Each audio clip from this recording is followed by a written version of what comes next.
Next question, the member for Scarborough-Guildwood. Thank you, Speaker. My question is to the Premier. Speaker, the government says that it will only use ministerial zoning orders to expedite essential projects for the greater good. However, we now learn that does not include Ontario's irreplaceable heritage sites like the Dominion Foundries or invaluable wetlands like Pickering's and Dufferin Creeks. Perhaps the record number of MZOs this government has doled out has less to do with heritage sites or the environment and more to do with circumventing and obfuscating planning processes on pet projects of the Premier's friends. I'm going to ask the member to withdraw the unparliamentary remark. I withdraw, Speaker. Place her question.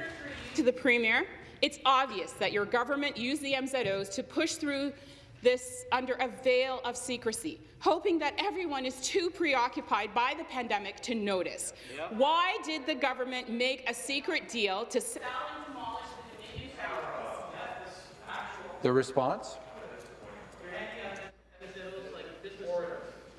Member for Dolly East, come to order.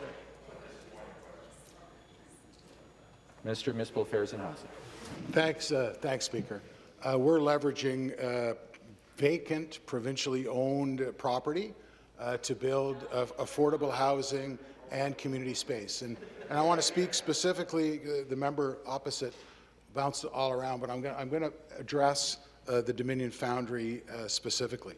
A heritage impact assessment that was conducted on the abandoned site found that it required demolition so that it could undergo full environmental remediation. Order.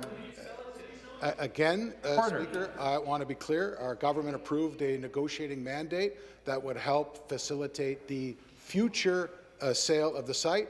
But, Speaker, let me be clear. The site has not been sold to anyone. The supplementary question. Thank you, Speaker. Then I believe that this minister will have no problem making all transactions public today.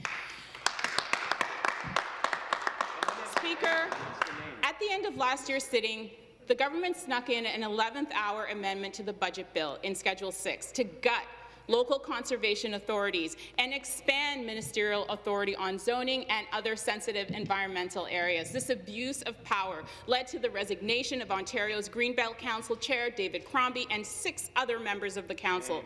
Again, this government seems to be trying to hide their agenda, which amounts to environmental destruction under the cover of COVID-19. Will the minister commit today to not pave over 400 acres of the Greenbelt and the Dufferin Creek wetlands with the proposed Highway 413 project? And again, will the minister make all documents pertaining to the Dominion Foundry public today? Order.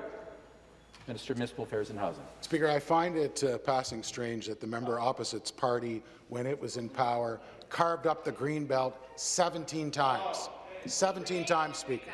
17 times. Order. And I'm also surprised, Speaker, that this member doesn't support the use of MZOs for things like hospital expansion at Sunnybrook Hospital, Order. For housing, for creating long-term care beds. There are a number of MZOs. The member for Scarborough-Guildwood come to order. The member for Ottawa South come to order. I'm surprised that this member opposite would not support.